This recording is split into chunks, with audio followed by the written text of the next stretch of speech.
కృపావార్త కార్యక్రమమునకు స్వాగతం. నేటి ధ్యానాంశము జీవము, life. I am the resurrection and the life. పునరుత్థానమును జీవమును నేనే.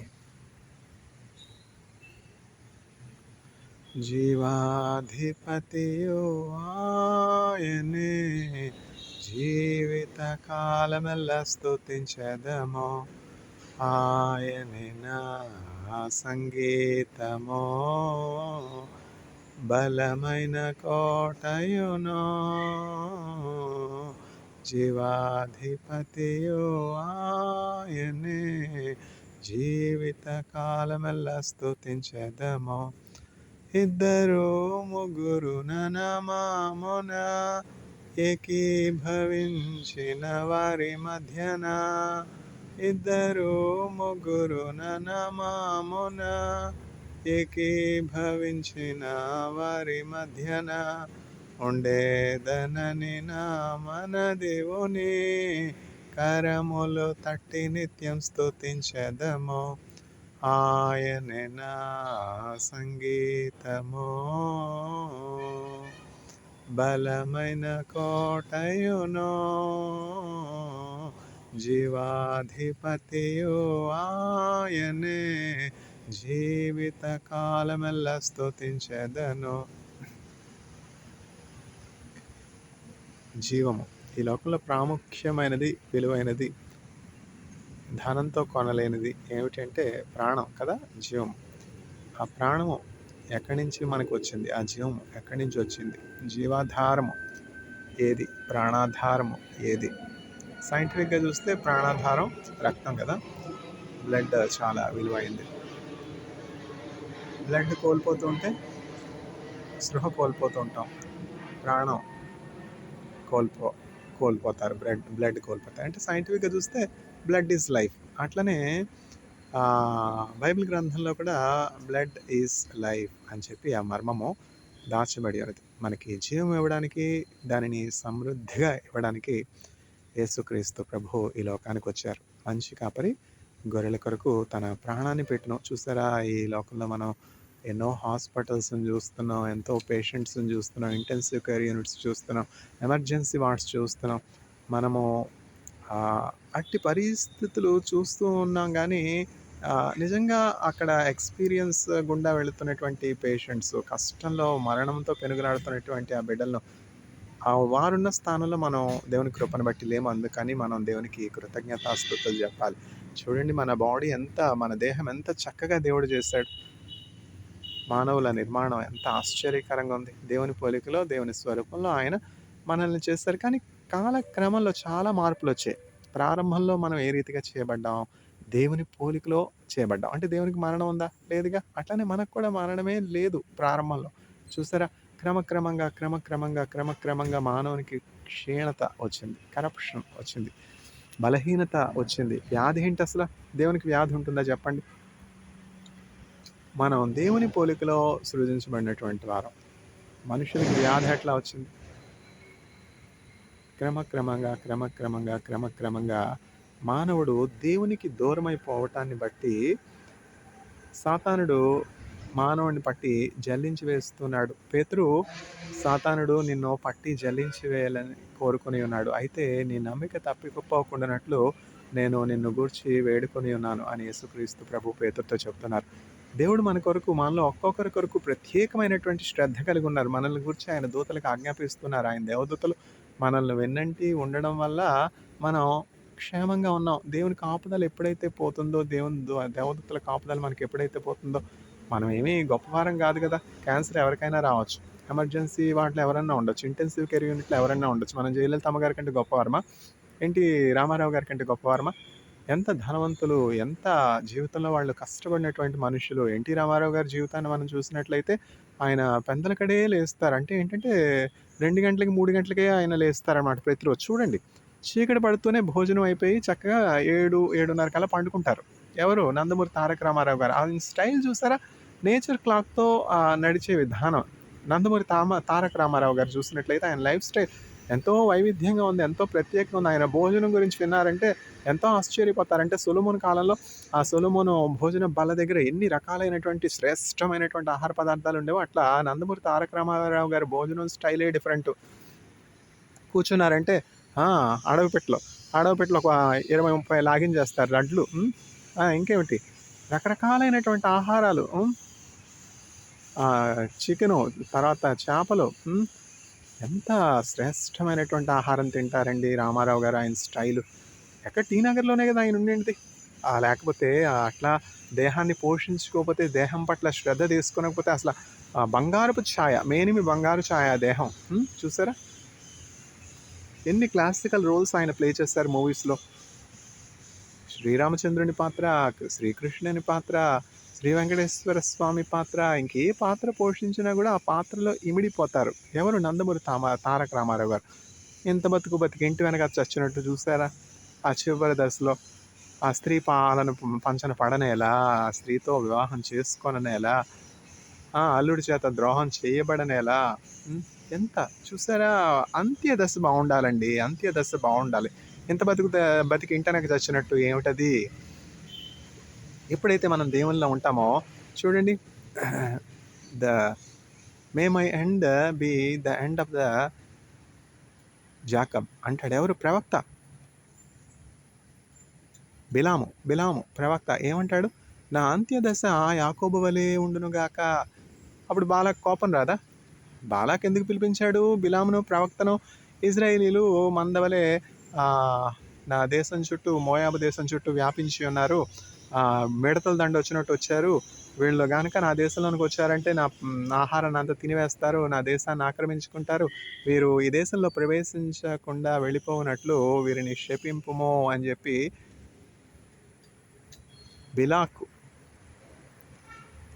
బిలాము అంటే బాలాకు అనే రాజు బిలాము అనే దేవుని యొక్క ప్రవక్తను, అతని యొక్క పరిచారకులను పంపించి, వర్తమానం పంపించి, దేశం చుట్టూ ఇప్పుడు ఇజ్రాయేలీలు నిండుకొని ఉన్నారు. నా అడవి భూములన్నింటినీ, నా అగ్రికల్చరల్ అంటే నా వ్యవసాయ భూములన్నింటినీ వారు ఏమి కూడా ఉంచకుండా తినివేస్తారు. మిడతల దండ వచ్చినట్టు వాళ్ళు వచ్చారు. కాబట్టి వాళ్ళని ఎట్లాగైనా సరే నువ్వు దేవుని పేరట, దేవుని నామంలో శపించాలి. వారు పాడైపోనట్లు, వారు చెల్లాచెదురైపోనట్లు, వారి దేశంలోనికి రాకుండా వెనుదిరిగిపోనట్లు. చూసారా? కుయుక్తి తంత్రం. అంటే ఇజ్రాయేలీలు ఏమి ఆ దేశంలో ఉండిపోవడానికి రాలేదు, ఆ దేశాన్ని ఆక్రమించుకోవడానికి రాలేదు. ఇజ్రాయేలీలు అడిగింది ఏమిటి అంటే, బాలాకు దేవుడు మాకు ఇచ్చినటువంటి మా పితరుల దేశమైనటువంటి కానానుకు, వాగ్దాన భూమికి మేము 400 సంవత్సరాల బానిసత్వం తర్వాత ఐగుప్తు నుండి తరలి వెళుతున్నాము. ఈ మార్గం గుండా మేము వెళ్ళవలసి ఉన్నది. మేము వెళ్ళవలసినటువంటి ఆ వాగ్దాన భూమి అంటే కానాను మార్గంలో మీ దేశం ఉన్నది కనుక ఈ మోయాబు గుండా మేము పడి వెళ్ళుటకు రాజమార్గంలోనే వెళతాం. నూతిలో నీళ్లు తాగం, పొలంలో ఆహారం పదార్థాలు ఏం ముట్టుకోం. కాబట్టి మమ్మల్ని మీ దేశం గుండా రాజా మార్గంలో వెళ్ళడానికి అనుమతి మాత్రం ఇవ్వు, పర్మిషన్ మాత్రం ఇవ్వు అని ఇజ్రాయేలీలు వర్తమానం పంపించారు. ఎవరికి? బాలాకునకు. అయితే బాలాకు నమ్మలేదు. చూసారా అపనమ్మకం. ఇప్పుడు బ్యూరోక్రసీ ఎక్కడ ఫెయిల్ అవుతుంది? ల్యాక్ ఆఫ్ ట్రస్టే కదా. అమెరికన్ బ్యూరోక్రసీ, ఇరాన్ బ్యూరోక్రసీ, ఆ బ్యూరోక్రేట్స్ సరిగ్గా మంచి కమ్యూనికేషన్ కలిగి ఉంటే యుద్ధం వరకు ఎందుకు వస్తుంది చెప్పండి? ఆ యుద్ధం అవసరం ఏమొస్తుంది చెప్పండి? అక్కడ కమ్యూనికేషన్ పంపించారు ఇజ్రాయేలీలు, మెసేజ్ పంపించారు బాలాకునకు. ఆ బాలాకు ఏమీ వారిని నమ్మలేదన్నమాట. అక్కడ ట్రస్ట్ లేదు, మ్యూచువల్ ట్రస్ట్ లేదు. లేదు నేను ఎంత మాత్రం కూడా మిమ్మల్ని అలౌ చేయను. నేను ఈ మార్గం గుండా మా దేశం కూడా మీరు అసలు మా దేశంలో అడుగు పెట్టడానికే వీల్లేదు. ఒక్క గుక్క నీళ్లు కూడా ముట్టుకోవడానికి వీల్లేదు. అసలు నీళ్లు ఇవ్వను, ఆహారం ఇవ్వను, మీరేమీ వెళ్ళనవసరం లేదు, అసలు రానవసరం లేదని ఎంతో కఠినపరుచుకున్నాడు తన హృదయాన్ని. అంత మాత్రం కాకుండా దేవుని ప్రవక్త అయినటువంటి బిలామును పిలిపించి, నా నిమిత్తము ఇజ్రాయేలీలందరినీ కూడా నువ్వు దేవుని నామంలో శపించాలని పిలిస్తే ముందు రావడానికి అంగీకరించడు దేవుని ప్రవక్త అయినటువంటి బిలాము. ఎందుకంటే దేవుడు ఆశీర్వదించినటువంటి జనము ఇజ్రాయేలీలు, దేవుని చేత ఆశీర్వదించబడినటువంటి జనము అని బిలామునకు తెలుసు. అందుకని చెప్పి బాలాకునకు వర్తమానం పంపించి, దేవుడు ఆశీర్వదించినటువంటి వారు నేను ఎట్లా శపిస్తానయ్యా? దేవునికి మారుగా నేనేమన్నా ఉన్నానా? అది అట్లా నేను చేయగలనా? దేవునికి విరోధంగా నేను ఏమన్నా మాట్లాడగలనా? ఆయన నోటించినటువంటి మాటే కదా నేను మాట్లాడగలను, మంచి అయినా, చెడైనా, కీడైనా, మేలైనా. అందుకని చెప్పి నేను ఎంత మాత్రము రాలేను అంటే మరొకసారి పంపుతాడు. మరొకసారి పంపినప్పుడు బిలాము దేవుని దగ్గర ఎంక్వైరీ చేస్తాడు. దేవుని దగ్గర విచారణ చేస్తాడు. ప్రభా ఇట్లా పిలుస్తా ఉన్నాడు బిలాకు. ఇజ్రాయేలీలు ఆ దేశం చుట్టూ మందవలే ఉన్నారు. పచ్చిక మీద ఇది ఏమిటది గ్రాస్ హాపర్స్ అంటాం కదా! మిడతల దండులాగా ఉన్నారని చెప్పి వాళ్ళని శపించమని నన్ను పిలిపిస్తున్నాడు. నేనేం చేయను? అంటే దేవుడు ఏమని చెప్తారంటే, సరే వారు అంతగా బలవంత పెడతా అన్నారు గనక పిలిచి కొట్టించుకోవాలని వాళ్ళకుంటే నీకు మాత్రం ఏంటి బాధ? సరే వెళ్ళు. అయితే నేను నీ నోట ఏ మాట అయితే ఉంచుతానో ఆ మాటే నువ్వు మాట్లాడగలను గానీ, నీ సొంతమైనటువంటి మాట ఒకటి కూడా నువ్వు మాట్లాడకూడదు. ఆ దేశానికి వెళ్ళిన తర్వాత రాజు దగ్గర, రాజు సమక్షంలో నీవు ఉన్నప్పుడు, ఇజ్రాయేలీని చూస్తున్నప్పుడు నా నోట నీ నోట నా నోట నీ నోట నా మాటలు ఏమైతే నేను ఉంచుతానో ఆ మాటలే నువ్వు పలకాలి. అంతకుమించి నువ్వు ఒకటి మేలైన, కీడైన పలకడానికి వీల్లేదని చెప్పి దేవుడు ఆ ప్రవక్తకు చెప్పి పంపుతాడు. అప్పుడు బలిపీఠం ఒకటి కట్టించి ఆ కొండ మీద ఇజ్రాయేలీల తట్టు చూపించి ఇజ్రాయేలును శపించమని ఆ కుయుక్తితో తంత్రంతో నిండినటువంటి ఆ చెడ్డ రాజు బాలాకు బిలామును కోరతాడనమాట. అయితే దేవుడు బిలాము నోట్ల ఆశీర్వాదమే ఉంచి ఏమనిపిస్తాడంటే, నా అంత్యదశ ఇజ్రాయేలీల యొక్క అంత్యదశ వలె ఉండును గాక. ఎక్కడున్నాం మనం? ఎక్కడున్నాం?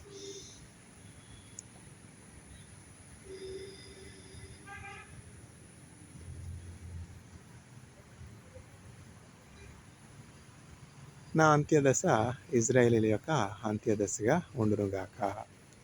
అంటే అప్పుడు ఆ రాజు కోపం వస్తుంది. ఇదేమిటిది ఎట్లా అంటావు? నేను శపించమంటే నువ్వు దీవిస్తావు ఏంటంటే, అప్పుడు ప్రవక్త చెప్తాడనమాట, దేవుడు నా నోట ఉంచిన మాట కంటే నేను మేలైన కీడైన ఏం మాట్లాడలేను కదా, దేవుడు వీరిని దీవిస్తా ఉన్నాడు, వీరిని శపించుటకు నాకు ఏమీ ఆనతి పడలేదు అని చెప్పి ఇజ్రాయేలీలను దీవిస్తూ ఉంటాడనమాట. అప్పుడు బిలాకు ఏమంటాడంటే, బిలాముతో బాలాకు ఏమంటాడంటే, నువ్వు శపించకపోయావు, దీవించొద్దు, నువ్వు ఇంకా వెళ్ళవచ్చు అని పంపించేస్తాడు.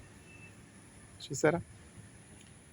ఇద్దరు ముగ్గురు ననమామున ఏకీభవించిన వారి మధ్యన ఉండేదనని నా మన దేవుని కరములు తట్టి నిత్యం స్తుతించెదము.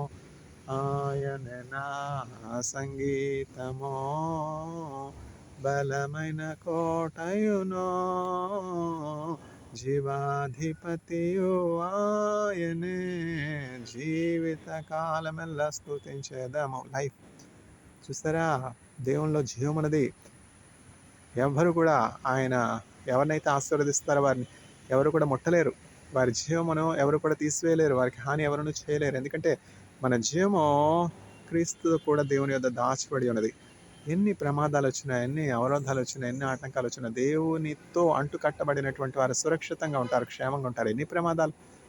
అలలపైనే నడచిన నాదు యేసయ్యా, అలలపైనే నడచిన నాదు యేసయ్యా, ప్రొద్దుపోయెను భయములాయెను ఉద్ధరించ స్వామి రావా, ఆదుకోవయ్యా. ప్రొద్దుపోయిన భయమైన, దారి అంత దూరమైన, అవరోధాలైన, ఆటంకాలైన, తుఫానులైన, ముందుకు సాగలేని సంకట పరిస్థితులైన యేసుక్రీస్తు ప్రభు నామంలో ప్రార్థన చేసినప్పుడు, ఆయన వాక్యాన్ని చదివినప్పుడు సాతానుడి కట్టినటువంటి ప్రతి కట్టు తెంచివేయబడుతుంది, మార్గము సగుమం చేయబడుతుంది, సరళం చేయబడుతుంది. వాగ్దాన భూమికి వెళ్ళడానికి ఆటంకాలు, అవరోధాలన్నింటినీ కూడా దేవుడు తీసివేసి చివరకు ఇశ్రాయేలును క్షేమంగా వారి పితరుల స్వాస్థ్యమైనటువంటి దేవుడు వాగ్దానం చేసినటువంటి కానాను భూమిలోనికి ప్రవేశపెట్టారు. చూసారా? మనం కూడా పరలోకం చేరాలి, నిత్య జీవంలో చేరాలి అంటే ఎన్నో అవరోధాలు ఉన్నాయి, ఎన్నో ఆటంకాలు ఉన్నాయి. ఇవన్నింటినీ అధిగమించి పరలోకం మనం చేరాలి, పరలోక స్వాస్థ్యాన్ని పొందుకోవాలి. ఇప్పుడు చూడండి, ఇజ్రాయేలీల కొరకు దేవుడు సిద్ధపరిచినటువంటి ఆ కానాను దేశము, వాగ్దాన భూమి, ఇజ్రాయేల్ అంతా మనోహరంగా ఉంటే, సమృద్ధితో ఉంటే, పాలు తేనెలు ప్రవహించే దేశంగా ఉంటే, పరలోకం ఎంత శ్రేష్టమైనటువంటి దేశము, ఎంతో అందమైనది పరలోకమో, అసమానమైనది నా దేశమో. చూసారా? ఎంతో అందమైనది పరలోకం. ఇజ్రాయెల్ కంటే, తర్వాత చైనా కంటే, అమెరికా దేశం కంటే, చైనా దేశం చూసి నేను ఆశ్చర్యపోయాను. అబ్బా, ఎంత చక్కగా ఉంది దేశం. అసలు చెత్త అనేది ఎక్కడ ఉండదు, అసలు పొల్యూషన్ అనేది ఎక్కడ ఉండదు. ఎటు చూసినా పచ్చిక బయళ్ళు, ఎటు చూసినా పచ్చని మొక్కలు, పుష్పభరితమైనటువంటి గార్డెన్స్. అంత చక్కగా దేశాన్ని ఎట్లా చక్కగా అభివృద్ధి చేస్తారు. ఈ చైనా దేశమే అట్లా ఉంటే ఇంక పరలోకం ఎట్లా ఉంటుంది చూడండి. ఎంతో అందమైనది పరలోకమో, అసమానమైనది నా దేశమో. చూసారా, మనం యాత్రికులుగా ఉన్నాం. ఒక ట్రైన్లో వెళ్తా ఉన్నాం. మన స్టేషన్ వచ్చినప్పుడు మనం దిగిపోవాలిగా. మన స్టేషన్ ఎక్కడ? పరలోకం.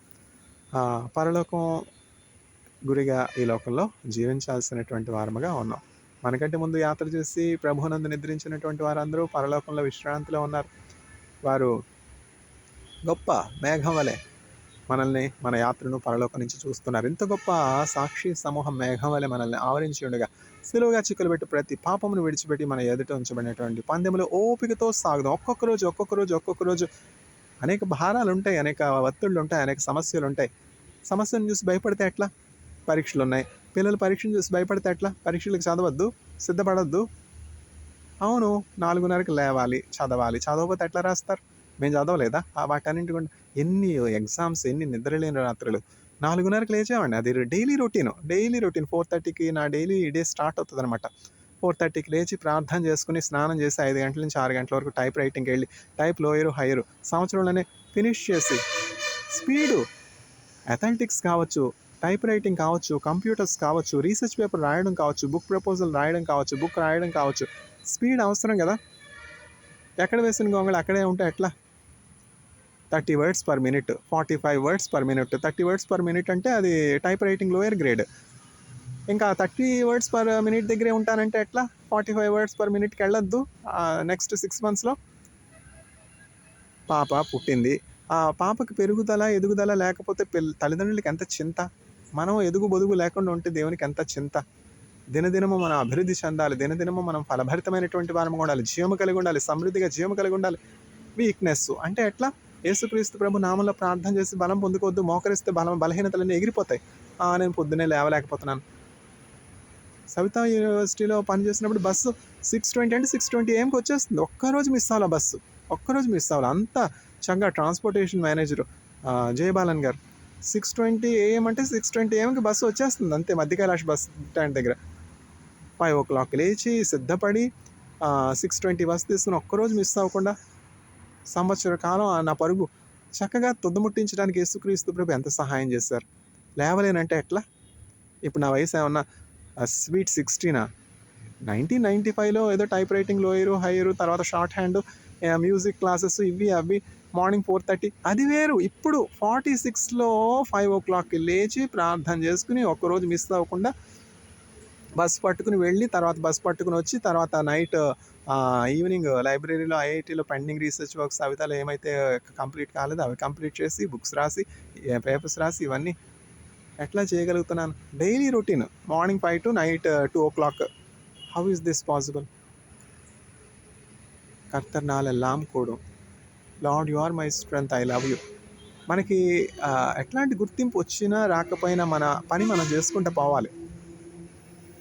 One day all our efforts will be rewarded. ఎవరు చూస్తూ ఉన్నారు మనకంటే ముందుగా పరలోకం చేరినటువంటి ఆ విశ్వాసుల సమూహము మనల్ని చూస్తూ ఉన్నారు. మన పరుగు చూస్తున్నారు. దేవదూతలు మనల్ని చూస్తున్నారు. ఇంత గొప్ప సాక్షి సమూహం మేఘం వలె మనల్ని ఆవరించి ఉండగా, సులువుగా చిక్కులు పెట్టి ప్రతి పాపమును విడిచిపెట్టి మన ఎదుట ఉంచబడినటువంటి పందెములు ఓపికతో పరుగు పెట్టుదము. ప్రభా నాయన, నేను ఎట్లా మాట్లాడగలను? ఏ సెమినార్ కోసమైనా, ఏ స్పీచ్ కొరకైనా ముందుగా ప్రార్థన చేసుకుంటాను. ఎన్ని సెమినార్లు, ఎన్ని టాక్లు, ఎన్ని లెక్చర్స్, గంటల తరబడి నాన్ స్టాప్. అప్పుడు దేవుడు నాకు ఇచ్చినటువంటి వాగ్దానం ఏంటంటే, open thy mouth wide and I will fill it. నేను ఎవరు బాగా తెరుము, నేను దాన్ని నింపేదను. ఆయన మాటలే పోతే నేను ఎట్లా మాట్లాడగలను? నా సొంత మాటలు నేను మాట్లాడగలనా? ఐఐటి మద్రాసులో 2005లో ఫస్ట్ సెమినార్ ఇచ్చినప్పుడు మా కలీగ్స్, మా స్నేహితులందరూ చాలా అప్రిషియేట్ చేశారు. Wonderful presentation. ఒక స్లైడ్ తర్వాత ఒక స్లైడ్, ఒక స్లైడ్ తర్వాత ఒక స్లైడ్, 30 minutesలో 45 slides నాన్ స్టాప్. ఒకదానికి కనెక్షన్. అసలు స్లైడ్లు చూడకుండా చక్కగా మాట్లాడేవాని. ఫ్రెండ్స్ అందరూ ఎంతో అప్రిషియేట్ చేశారు. అది నా ఘనత, నా గొప్ప. దేవుని సన్నిధికి వెళ్ళి ప్రార్థన చేసుకున్నాను. ప్రభా, నా సొంత బలంతో, సొంత జ్ఞానంతో నేనేమి చేయలేను, మీ కృప నాకు కావాలి. నీవే నాకు వాక్శక్తి దయచేసి నాకు జయం దయచే ప్రభా అని ప్రార్థన చేసుకుంటే, దైవజనులు చాలా సంఘంలో ఉన్నటువంటి వారు నేను వెళ్ళేటప్పటికి ఈ పాట పాడుతున్నారు. యెహోవా నిస్సి, యెహోవా నిస్సి, యెహోవా నిస్సి అనుచు పాడెదం. మా ధ్వజము విజయ ధ్వజమే, మా పదము విజయ. ఎన్ని విజయాలు! జయమో జయమో జయమో ఎల్లవేళల జయమో. ఎంఎస్సి నేను చదువుతున్న సమయంలో సెకండ్ ఇయర్ అంటే MSc PNCO department, physical nuclear chemistry chemical oceanography department. Head of the department ఎవరంటే నిట్టల సుబ్రహ్మణ్య శర్మ గారు. ఆయన ఎంతో అకంప్లిష్డ్ రీసెర్చర్. మెరైన్ కెమిస్ట్రీ మీద అనేకమైనటువంటి చక్కని కెమికల్ రివ్యూస్లో పబ్లిష్ చేస్తారు, రాయల్ సొసైటీ జర్నల్స్లో పబ్లిష్ చేస్తారు. ఆ కాలంలో నేను చెప్పేది 2 decades ago కెమికల్ రివ్యూస్లో పేపర్ పబ్లిష్ చేశారంటే ఆయన ఎంత గొప్ప సైంటిస్టో అర్థం చేసుకోవచ్చు. Second year MSc exams last exam రాస్తున్నప్పుడు ఆయన అందరు క్లాస్ ఎగ్జామినేషన్లో ఇట్లా అన్నారనమాట అందరితో, this is the last exam that you are going to write in your career and I congratulate you for reaching this stage అన్నారు. అప్పుడు నేను చాలా సంతోషించాను, అమ్మ ఇంకా ఎగ్జామ్స్ ఏ ఉండవన్నమాట. ఎందుకంటే 1వ తరగతి నుంచి ఎంఎస్సీ వరకు కంటిన్యూస్గా నాన్ స్టాప్ అకాడమిక్ ఇయర్ బ్రేకే లేదు. నా అకాడమిక్ రన్నింగ్ ఫస్ట్ క్లాస్ నుంచి 1985 నుంచి స్టార్ట్ అయ్యి 2002 ఎంఎస్సీ వరకు నాన్ స్టాప్ అనమాట, కంటిన్యూస్. ఎప్పుడైతే నిట్టల సుబ్రహ్మణ్య శర్మ గారు, ప్రొఫెసర్ శర్మ గారు ఆ మాట అన్నారో నేను చాలా సంతోషంగా ఫీల్ అయ్యాను. అమ్మాయి ఇంకా ఎగ్జామ్స్ ఉండవు అనమాట అని చెప్పి ఎంతో సంతోషపడ్డాను. కానీ అక్కడి నుంచి ఇప్పటి వరకు నా పైనాన్ని నేను గమనించినప్పుడు ప్రతిరోజు ఎగ్జామ్ రాస్తూనే ఉన్నాను. ఎగ్జామ్కి ఏమీ నాన్ స్టాప్ ఫుల్ స్టాప్ ఎక్కడా లేదు.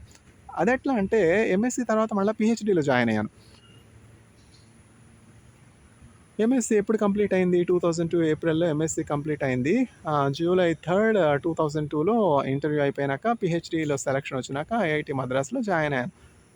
తర్వాత మళ్ళీ కోర్స్ వర్క్, ఐఐటి మద్రాస్లో 1 సంవత్సరం కోర్స్ వర్క్ అంటే 4 కోర్ కోర్సులు 2 ఎలెక్టివ్స్ చేయాలి. 2 కోర్ కోర్సులు 2 ఎలెక్టివ్స్ చేయాలి. నేను 2 కోర్ కోర్సెస్ 2 ఎలెక్టివ్స్ చేయాలి. నేను 4 ఎలెక్టివ్స్ 2 కోర్ కోర్సెస్ చేశాను. 6 కోర్సులు పాస్ అయ్యాను. 4 చేయాల్సింది జస్ట్ అవుట్ ఆఫ్ ఇంట్రెస్ట్ అనమాట. 6 కోర్సెస్ సక్సెస్ఫుల్గా 1 ఇయర్లో కంప్లీట్ చేసి, చూసారా ఎగ్జామ్స్ ఎన్ని ఎగ్జామ్స్ ఉంటాయి. అక్కడితో అయిపోలా.